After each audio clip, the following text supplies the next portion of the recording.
Hear ye, here comes the judge. It is the Yogi Judge, Judge Dawson. And I am back with another podcast aimed at giving you information that you can use, or at least something for you to think about. And if you've been listening to the podcast, or maybe you're new to the podcast, I am a judge in the wonderful city of East Cleveland, Ohio.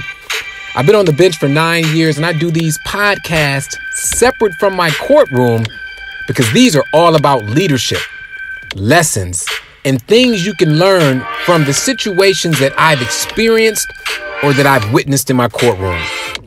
See, oftentimes, once you get in the courtroom, that's the last spot, right? That's when you've messed up so bad, or, your license are messed up, or you've committed a crime and you're before a judge. But I want to get to you before you get to that point. And the interesting thing about empowerment, let's call it empowerment, is that most people don't think they need it until it's too late. Like, most people don't wake up in the morning and say, you know what, I want to listen to that podcast by that judge so that I don't do or say anything to cause me to run into a bad legal situation. No one thinks like that. But the reality is it happens all the time. And, we spend so much time, especially with our youth and with our young people and people just transitioning. What type of job skills can I get them? Let me tell you how to make $1 million. Let me show you how to start your business, or let me give you the next crypto coin tip that's going to make you a millionaire. But what we're not talking about is what will keep you from derailing your entire life if and when you get those things. See, that's the key. See, a lot of people think suffering exists because of financial situations. I heard somebody say, you know what, you're suffering because your credit isn't good. You're suffering because you can't get a loan. You're suffering because you don't have a good job. No, you're suffering because you don't take control of your life and your emotions. Because no amount of money, no particular position, or any status, or really any relationship is going to be the wholeness in your life. It's not going to bring you to wholeness. It's really all about you and how you apply tools of success so that your inner work is reflected in your outer work. Because the inner work, the inside, what you're feeling, how you're living, is more important than what is showing on the outside. And until we grasp that, we will continue to have people who make mistakes, get these great jobs, get these great opportunities, but derail them every single time because they fail to develop the skills necessary to achieve at life. So that's where the podcast comes from. And that's what I've been doing all this time. And I tell you, every time I hit these podcasts, I don't hold you long. I just try to give you enough information that you can use and maybe pass on to somebody else. So what are we talking about today? As cycle breakers, people who are breaking cycles, negative cycles in our lives, we are today talking about reclaiming your time. Reclaim your time. I think a wonderful congresswoman said that Maxine Waters talked about reclaiming her time, taking back her time. And I listened to that, or at least I read that statement. I said, you know what, there's something we can talk about there. There's something there that is a cycle breaker principle. And it's about making sure that your time and your energy is used in a way that elevates you, as opposed to keep you grinding in the same cycles over and over and over again. So when I talk about these principles, I do my dose of positivity email. I create a YouTube video to match it. I'm just trying to get this information out there as much as possible. So subscribe to my YouTube, subscribe to the email, all on my website, judgedawson.com. But for this podcast, it's important for us to at least explore a little bit. Let's dive into reclaiming your time. And let's talk about some of the things that keep you from using your time valuably. Now, one thing I will submit is that we spend a lot of time just BSing, flat out. Scrolling Instagram, responding to every post that someone puts up or every comment that somebody puts on your page. When are you going to realize that that is not the best use of your time? Now, I'm not going to say I don't scroll Instagram or comment or post, but what I try to do is minimize that time, or at least I underbalance it compared to what I'm doing to improve my life.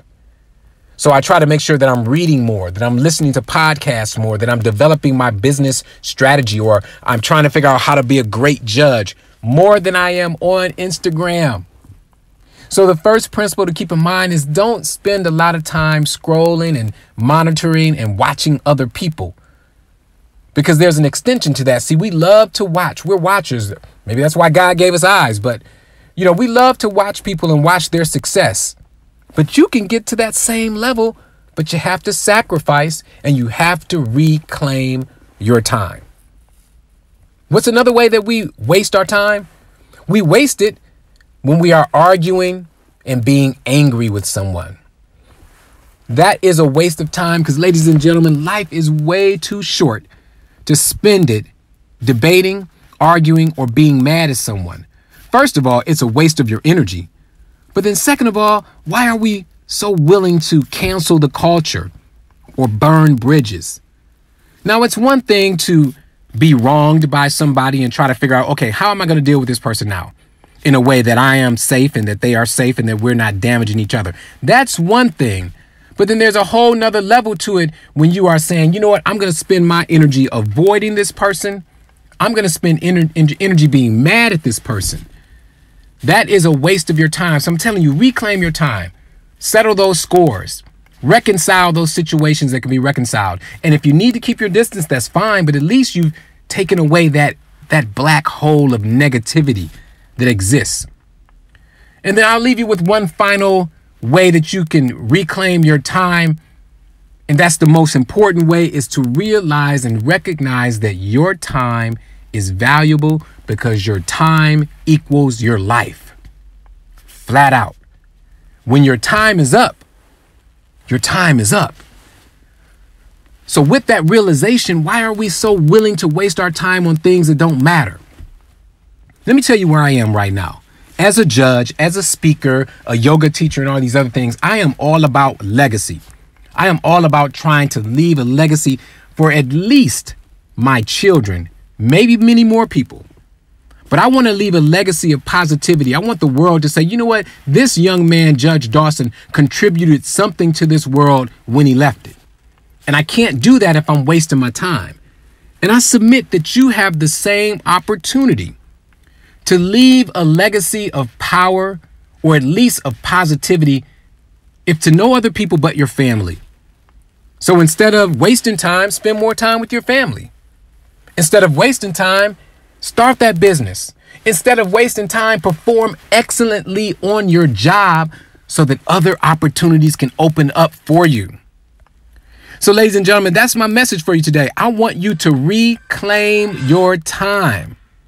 Don't spend time in activities that will be fruitless and won't produce anything for you. But instead, surround yourself with people and use your time in a way that empowers you and will leave a positive legacy. All right. So as I talk about time being up, that is my time today because I don't hold you long. But I do want you to subscribe to this podcast. Let's support each other. Let's grow together. Subscribe to my Dose of Positivity free email and newsletter by going to www.judgedawson.com. Maybe one day I'll catch you on the yoga mat. Hopefully I won't see you in my courtroom. But either way, I always like to leave you with honoring your time and your presence. So I tell you and I say to you, namaste.